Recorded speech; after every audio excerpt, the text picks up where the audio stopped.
Rama Rama,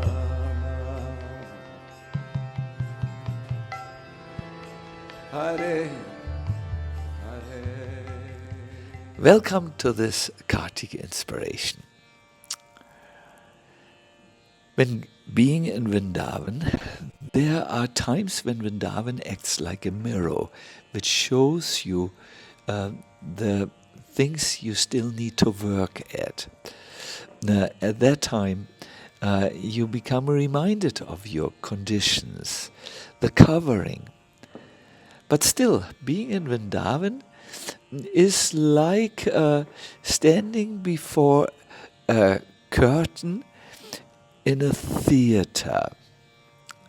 You sense there's some movement behind the curtain. The curtain moves. There are some sounds. The actors are getting ready. There's a beautiful scenery. And it's only a matter of time before the curtain opens.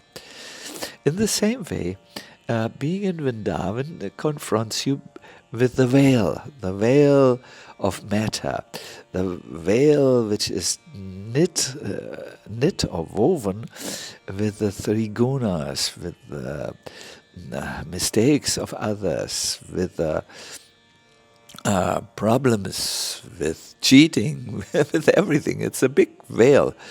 But at times when you are alone, and when you remind yourself that now the stage is set, or every distraction is gone, you can now be with Krishna. At those times, these alone with Krishna times, you can feel or sense that behind this curtain there is a wonderful world, and it is only a matter of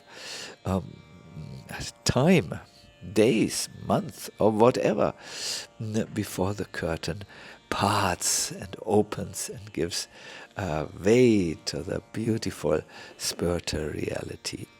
Now, what can help us to open the veil? There are many recommendations, like engaging in the 5 powerful processes of Bhakti, which brings your inclination towards Krishna. But today I want to speak about taking a sacred bath, which is perhaps the most simple thing you can do. When you take a bath in the Yamuna, there is a very nice prayer which is said. The prayer is in Radha Rasa Sudanidhi, where Prabodhananda Sarasvati says, "When will I wash off the dirt from my dirty body and my identification with it, while repeatedly bathing in the water of the Yamuna, which is muddled with the musk that comes from Srimati Radharani's chest." Yes, sprinkling ourselves with sacred Yamuna water, either in real or in meditation, will wash off these conditionings. Here's how to take a sacred bath. You approach the sacred body of water.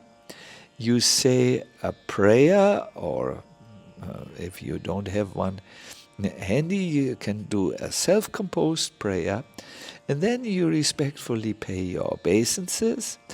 And before entering with your body into the waters, you take 3 drops of water, sprinkle them over your head, then touch with the water your 2 eyes, your 2 ears, your 2 nostrils, and your mouth, all the openings of the body. And then you can either physically or meditatively enter the sacred water. I always like to open my eyes when I'm under the water, and often I see movements, colors, and so on in the sacred water, which are highly inspiring because they indicate that there's something going on behind the veil, something going on beyond my conditioning, a sacred movement. I wish you all the best and see you for next Kartik Inspiration. But perhaps before we end, take a bath and meditation. No? You might even take help of a photo of the Yamuna, and that will do very, very good things for you and soften your heart. So see you next.